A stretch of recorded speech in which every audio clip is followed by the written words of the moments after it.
how to create account in Amazon Music.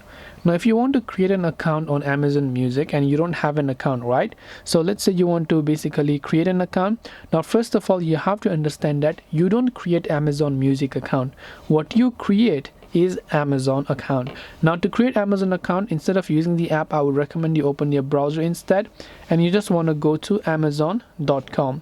So once you go to amazon.com, it will ask you to sign in or create a new account, but you can just go on about creating a new account by tapping the sign in button there, and you can instead select create account, select your first name and your last name, select the email address or the mobile number, create a password and tap on continue, and your Amazon account will be created, which you can use across all Amazon services like Prime Video, Amazon or Amazon Music.